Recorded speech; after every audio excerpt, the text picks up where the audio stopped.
Bienvenue à tous pour cette nouvelle vidéo à propos d'un sujet que j'ai voulu parler depuis longtemps.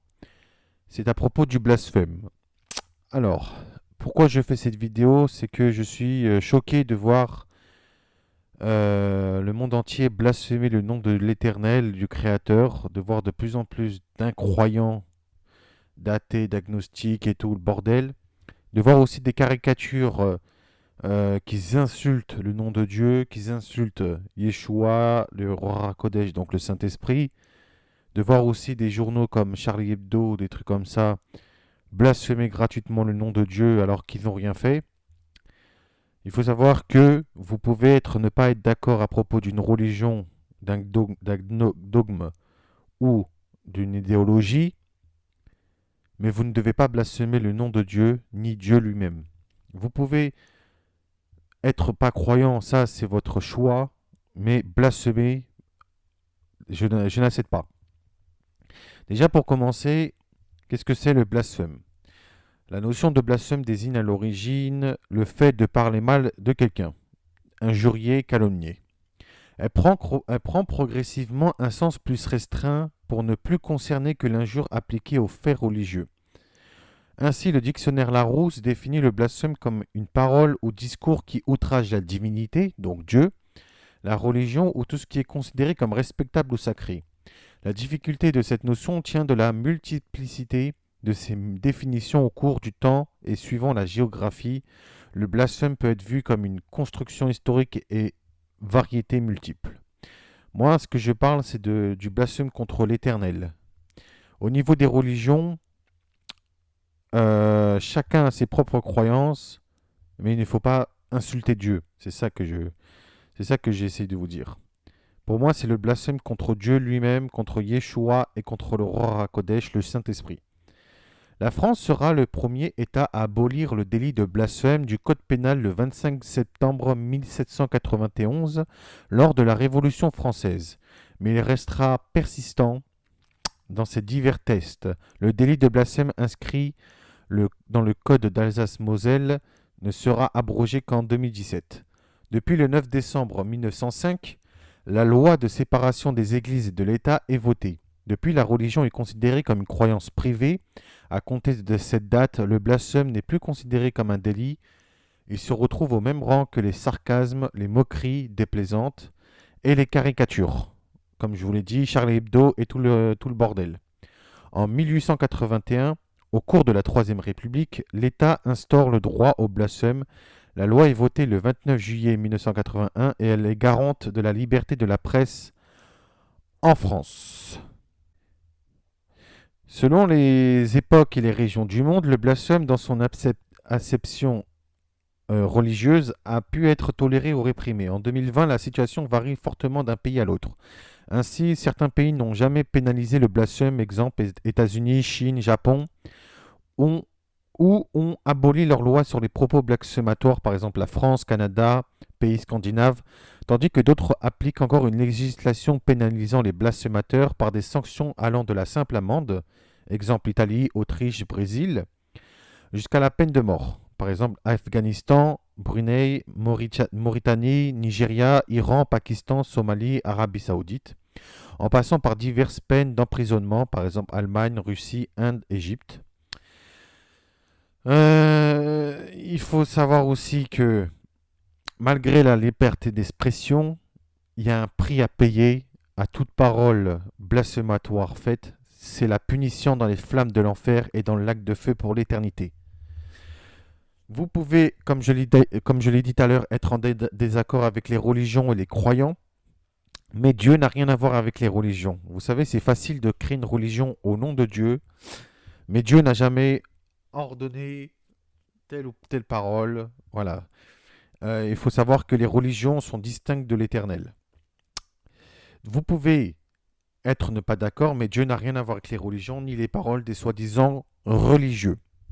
Vous pouvez ne pas être d'accord sur leurs faits et gestes. Hein, par exemple, nous voyons des prêtres avec les histoires de pédophilie ou par exemple, les djihadistes qui tuent au nom d'Allah ou les gens qui tuent au nom de Dieu ou qui font des choses au nom de Dieu. Ça, moi-même, je ne suis pas d'accord parce que Dieu n'a jamais ordonné cela.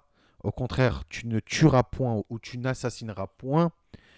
Pour moi, c'est quelque chose, violer des enfants, tuer des gens, faire du mal, outrager les restes et tout, c'est assassiner des vies, effectivement. Dieu n'est pas responsable de toutes ces choses-là. Donc ce n'est pas Dieu qu'il faut blasphémer ou punir, ce sont ces gens-là qu'il faut punir et réprimander et insulter. Qu'il faut les punir de mort, ces gens-là. Ce ne sont pas Dieu lui-même, ce n'est pas Dieu lui-même, mais ce sont ces gens-là qui tuent au nom d'un Dieu, au nom de Dieu, qui violent, qui font des choses atroces. Ça, je ne suis pas d'accord, je ne cautionnerai jamais ce genre de choses. Dieu n'est pas responsable des guerres dans le monde, des guerres de religion, quoi que ce soit. Voilà. Vous ne pouvez pas être d'accord sur quelque chose, sur un test, une parole ou quoi que ce soit. Je suis d'accord, mais je ne suis pas d'accord sur le fait d'insulter ou critiquer l'Éternel en disant c'est de sa faute, que lui c'est un voilà, comme j'ai déjà entendu, des insultes très graves. Mais il faut savoir que le péché commence lorsque la personne aura insulté ou critiqué l'Éternel, le Dieu d'Abraham, d'Isaac et de Jacob. Le péché est aussi également pour ceux qui insultent Yeshua et le roi Hakodesh, le Saint-Esprit. N'oublions pas que le blasphème à l'Éternel, à son Fils et au Saint-Esprit est un péché éternel. Il ne sera ni pardonné dans ce siècle ni dans l'autre, comme est écrit dans Marc, chapitre 3, verset 29.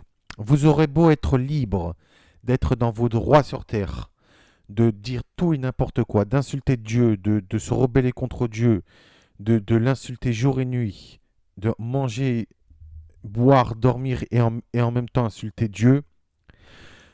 Mais sachez qu'après la mort, ni l'État, ni aucun être humain, ni la République, ni la liberté d'expression ou la liberté en général ne vous sauvera du jugement de Dieu et du lac de feu, qui attendra tous ces blasphémateurs, comme il est écrit, voici, ils sont comme de la paille, le feu les consume, ils ne sauveront pas leur vie des flammes. Ce ne sera pas du charbon dont on se chauffe, ni un feu auprès duquel on s'assit. Tel sera le sort de ceux que tu te fatiguais à consulter, et ceux que que tu as trafiqués dès ta jeunesse se disperseront chacun de son côté. Il n'y aura personne qui vienne à ton secours. Donc, les blasphémateurs ne sauveront pas leur vie des flammes, bien évidemment. Et ce ne seront pas ceux qui ont consulté, donc au nom d'une liberté d'expression, au nom de la République, au nom d'une liberté totale ou une liberté quelconque, au nom d'un État ou quoi que ce soit, qui les sauveront. Chacun seront dispersés chacun de leur côté.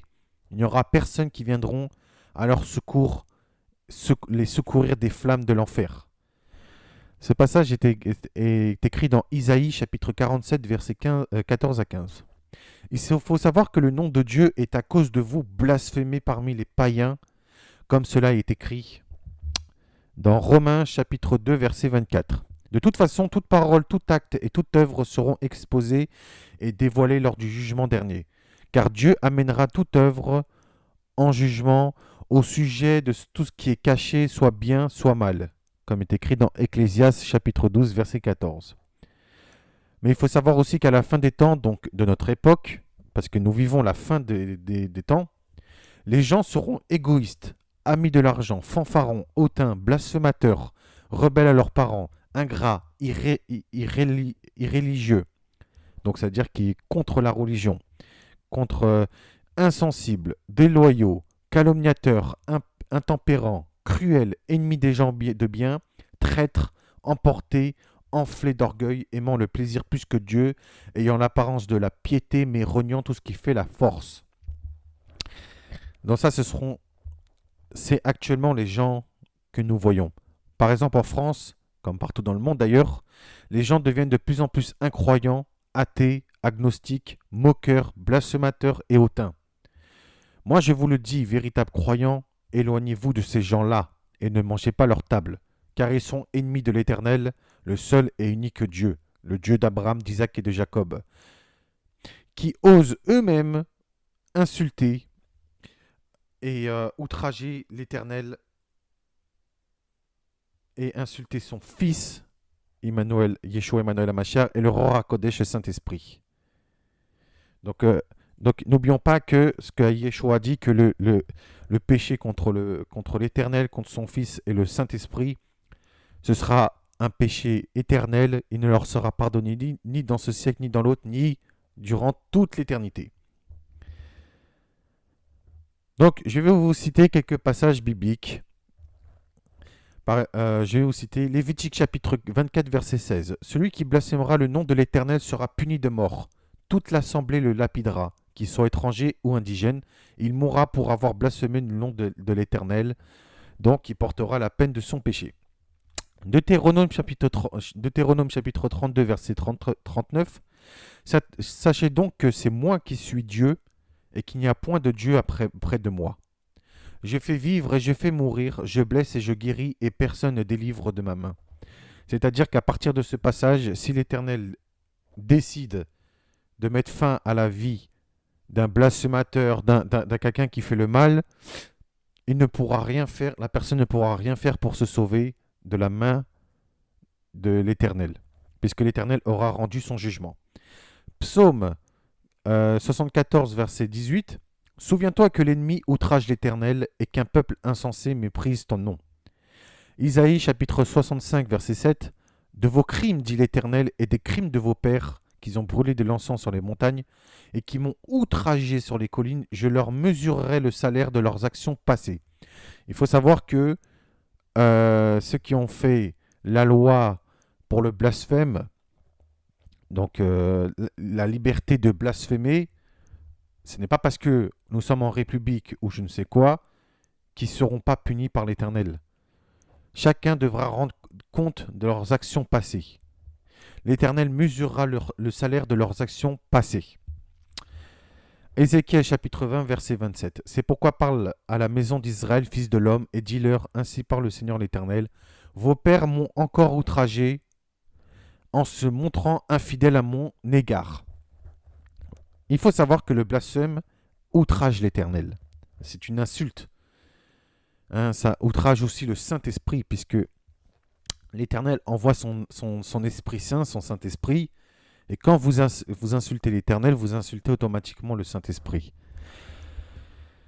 Les gens sont infidèles parce qu'ils ne sont plus croyants, et ils blasphèment Dieu sans cesse. Mais moi, je vous dis que chaque parole sera... il y aura des demandes, des règlements de compte après la mort, et ce sera pour l'éternité. Marc chapitre 3, verset 29. Mais quiconque blasphémera contre le Saint-Esprit n'obtiendra jamais de pardon, il est coupable d'un péché éternel. Matthieu chapitre 12, verset 36. Je vous le dis, au jour du jugement, les hommes rendront compte de toute parole vaine qu'ils auront proférée. Jean chapitre 5, verset 29. Ceux qui auront fait le bien ressusciteront pour la vie, mais ceux qui auront fait le mal ressusciteront pour le jugement. 2 Thessaloniciens chapitre 1, verset 9. Ils auront pour châtiment une ruine éternelle, loin de la face du Seigneur et de la gloire de sa force. C'est pareil, c'est la même chose dans Daniel. Donc Daniel chapitre 12, verset 2. Plusieurs de ceux qui dorment dans la poussière de la terre se réveilleront, les uns pour la vie éternelle et les autres pour l'opprobre, pour la honte éternelle. Donc c'est-à-dire l'enfer et le lac de feu éternellement. Daniel chapitre 12, verset 2. Apocalypse chapitre 20, verset 11 à 15. Puis je vis un grand trône blanc, et celui qui était assis dessus, la terre et le ciel s'enfuirent devant sa face. Et il ne fut plus trouvé de place pour eux, et je vis les morts, les grands et les petits, qui se tenaient devant le trône. Des livres furent ouverts, et un autre livre fut ouvert. Celui qui est le livre de vie, et les morts furent jugés selon leurs œuvres, d'après ce qui est écrit dans ces livres.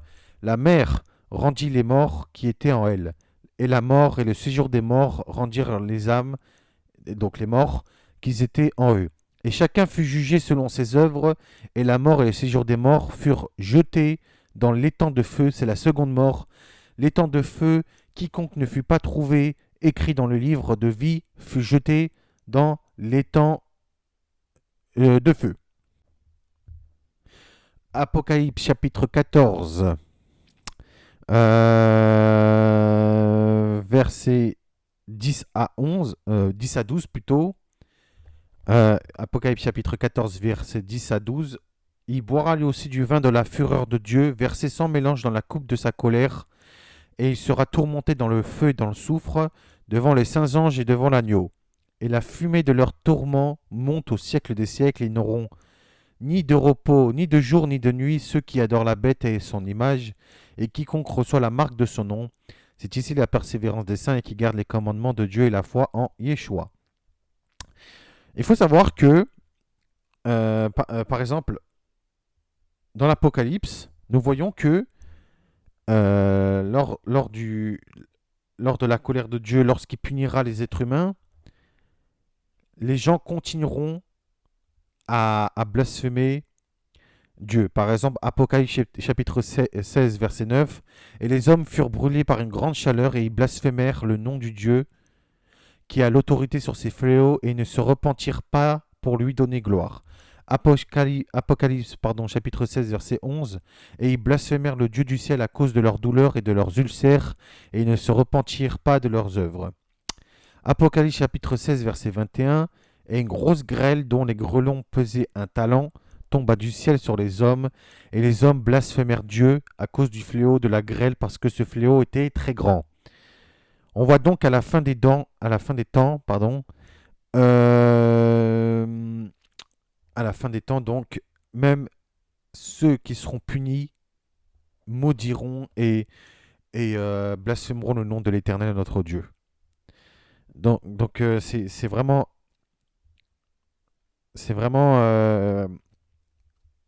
malheureusement, c'est dans la nature de l'être humain de blasphémer Dieu. Mais il faut savoir que les blasphémateurs n'hériteront point du royaume des cieux. Ensuite, Apocalypse chapitre 21, verset 8. Mais pour les lâches, les incrédules, donc un incrédule, c'est quoi? Un incrédule, c'est un incroyant, un athée, un agnostique et un blasphémateur. Donc, pour les lâches, les incrédules, les abominables, les meurtriers, les impudiques, les enchanteurs, les idolâtres et tous les menteurs, leur part sera dans l'étang ardent de feu et de soufre, qui est la seconde mort. Donc là, on voit bien que les incrédules, donc les incroyants, athées, agnostiques et blasphémateurs, moqueurs et tout le bordel, leur place sera dans l'étang ardent de feu et de soufre, qui sera pour les siècles des siècles. Amen. Apocalypse chapitre 22, verset 12. Voici, je viens bientôt et ma rétribution est avec moi pour rendre chacun selon ce qu'est son œuvre. Et enfin, pour terminer, Apocalypse chapitre 22, verset 15. Dehors les chiens, les enchanteurs, les impudiques, les meurtriers, les idolâtres, et quiconque aime et pratique le mensonge. Moi, je rajoute aussi dehors les blasphémateurs, les rebelles, les injurieux, et ceux qui détestent et qui en veulent à l'Éternel notre Dieu. Mes amis, il faut savoir une chose, c'est que vous avez reçu la vie de l'Éternel. Ça se voit qu'il y a un Dieu au-dessus de nous, un créateur de toutes choses. Vous savez, je vais vous dire un truc, c'est que prenons par exemple un enfant. À cet enfant, vous allez lui donner tout. Vous allez lui donner la nourriture, les habits, un toit, des jouets, tout ce qu'il désire. Mais cet enfant ne vous calcule jamais. Cet enfant ne vous calcule jamais. Il ne vous dit ni merci, il ne vous regarde pas, il ne vous parle pas, il vous ignore complètement. Et dans son esprit, dans son cœur, il dit, je n'ai pas de parents, je n'ai personne, c'est grâce à moi que j'ai eu tout ça. Comment vous allez réagir? Eh bien, c'est pareil pour vous, athées. C'est ce que vous faites. Vous recevez, pour vous les incroyants, vous recevez de la nourriture, des habits, vous recevez un toit, la vie en elle-même, même de l'oxygène, et vous ne reconnaissez pas Dieu, vous dites en vous-même, il n'y a pas de Dieu, je l'ai eu tout ça par moi-même. C'est pas outrageant, c'est pas insultant. Et imaginons l'enfant, je reviens avec l'enfant, imaginons qu'il vous dit, toi, en parlant de vous, tu es une insulte, donc je vais pas citer les insultes hein, pour pas que la vidéo soit bloquée, mais il va vous insulter, il va se moquer de vous, vous insulter, se rebeller contre vous, en disant toi maman tu es ceci, toi papa tu es ceci, mais des insultes qui blessent, comment vous allez réagir? Ça va vous blesser. Vous allez dire mais j'ai tout donné à cet enfant. Eh bien c'est pareil pour ceux qui blasphèment l'Éternel. Vous lui crachez à la figure, vous l'insultez. Comment il va réagir l'Éternel? Eh bien ceux qui sont blasphémateurs, rebelles et qui sont contre lui, qui propagent le malheur dans le monde entier et qui créent des scandales, ils les jetteront dans la fournaise ardente de feu et de soufre. Voilà comment il va se passer. C'est pourquoi repentez-vous et respectez le nom de l'Éternel notre Dieu, honorez son saint nom et révérez son sanctuaire comme il est écrit. Comme il est écrit dans Lévitique chapitre 19 verset 30, vous observerez mes Shabbats et vous révérez mon sanctuaire, je suis l'Éternel. Il y a aussi Exode chapitre 20 verset 7, tu ne prendras point le nom de l'Éternel ton Dieu en vain, car l'Éternel ne laissera point puni celui qui prendra son nom en vain. C'est-à-dire que, nous ne devons pas prendre le nom de Dieu, mais aussi de l'insulter. Et, euh, et donc, même dans Deutéronome chapitre 10, verset 20, tu craindras l'Éternel ton Dieu, tu le serviras, tu t'attacheras à lui et tu jugeras par son nom. Tu jugeras par son nom, donc c'est-à-dire dans la droiture et dans la vérité. Moi, je vous dis que